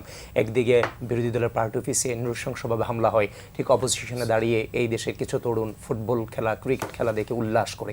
সুতরাং এই মুহূর্তগুলো কিন্তু আমাদের উপর দিয়ে গিয়েছে। ওই তরুণদের হাত ধরেই বাংলাদেশ স্বাধীনতা পরবর্তী বাংলাদেশের সব থেকে বৃহৎ এবং শক্তিশালী গণঅভ্যুত্থানটা সংগঠিত হয়েছে। তার মানে বাংলাদেশের এই তরুণ সমাজের এই গণঅভ্যুত্থানের প্রতি মালিকানা তৈরি হয়েছে, এই ভূমির প্রতি যে মালিকানা, আনুষ্ঠানিক মালিকানা তৈরি হয়েছে। সুতরাং এই বাংলাদেশের ছেলেমেয়েরা যদি ঐক্যবদ্ধ থাকে, আমি বিশ্বাস করি বাংলাদেশকে টলানোর ক্ষমতা পৃথিবীর বুকে কোনো শক্তির নেই। আপনি মুজাহিদ, আপনি সংসদে রয়েছেন, এই যে সংস্কার বা মানুষের প্রত্যাশা সংসদ আসলে পূরণ করতে পারছে কিনা? কারণ নেতৃত্ব তো আপনারাই দিচ্ছেন। বাহিরে যদি পূরণ না হয় সংসদে তো পূরণ, নেতৃত্ব দিচ্ছে মানে সংসদ সদস্যরাই তো 300 আসলে বাংলাদেশকে নেতৃত্ব দেয়। বেসিক্যালি জুলাই যে পিওর যেটা, জুলাই যদি বলি, জুলাইটা কিন্তু দায়, এটা আমাদের সবার, এটা বুঝতে হবে। জুলাই কোনো দলীয় না, এটা একটা দায় সবার। দায় মানে একটা রেসপন্সিবিলিটি আছে। সেই রেসপন্সিবিলিটি কি? বাংলাদেশে জাস্টিস ইনশিওর করা, সিস্টেমগুলোকে, ইনস্টিটিউশনগুলো রিবিল্ডিং করা, রেসপেক্টের কালচার ফিরিয়ে নিয়ে আসা। এই জিনিসগুলো যদি স্টাবলিশ করতে চান তাহলে গভর্নমেন্টকে সেই অনুযায়ী কাজ করতে হবে। তো সেই জায়গাগুলোতে করতে গেলে যে ফুল কাঠামো, আজকে একটা ক্লাস নিয়েছিল আমাদের সম্মানিত আইনমন্ত্রী, একটা সেশনে ছিলাম, উনি আমাদের পার্লামেন্টারি সেশনে এক্সিকিউটিভ বডির কথা বললো, লেজিসলেটিভ, জুডিশিয়ারি। তা বক্তব্যের পরে বললাম যে আচ্ছা আমারে বলেন ফুল জিনিসটা কার হাতে? পুরো যা বুঝাইলেন এক ব্যক্তির হাতেই আছে। বলে হ্যাঁ, মানে prime minister is all in all, even president is nothing, no one, even কোনো মন্ত্রী, কোনো সংসদ সদস্য তার মেজরিটির বাইরে যাইতে পারবে? 70 ধারা না, যাইতে পারবে না। জুডিশিয়ারি কে নিয়োগ দেয়? ফুয়াদ ভাই আমার দলের লোক, আমরা এখন হাইকোর্টে নিয়োগ দিলাম 20 জন 25 জনকে, কারণ আমি তো ট্রাস্ট করতে পারতেছি না কাউকে, আমার দলের ছাড়া তো হইতেছে না। তাহলে বিচারক আমার দলে দিলাম, তাহলে সেই বিচারককে আমার বিরুদ্ধে অভিশংসন করবে? The full system is basically one person. So political will ঠিক না হলে যে কীরকম বাংলাদেশ চাই, ইট ইজ ইম্পসিবল। দুর্নীতি কেন? আর বাংলাদেশে তো দুর্নীতির সব দিক দিয়ে খুবই খারাপ অবস্থা, জানেন তো। Judiciary is one of the top. আপনি কোন সেক্টরটা, মানে যদি করাপশন হয়, মোরাল করাপশন তো আছেই, মিথ্যা কথা তো বলি, আমরা খারাপ কথা বলি, মানে আসলে কোন জায়গায় গভর্নমেন্ট আছে? আসলে আমরা দুর্নীতি এত লেভেলের মানে করছি, এখন এক্সিস্টিং রানিং আছে না দুর্নীতি, তা দুর্নীতি চলে, সুশাসন নাই। তাহলে প্রত্যাশাটা পূরণ হবে কিভাবে? প্রত্যাশা পূরণ হওয়ার জন্য হচ্ছে ন্যাশনালটাকে, মানে আমাদের সবাইকে বিয়ন্ড পার্টিসানের উপরে যাইতে হবে।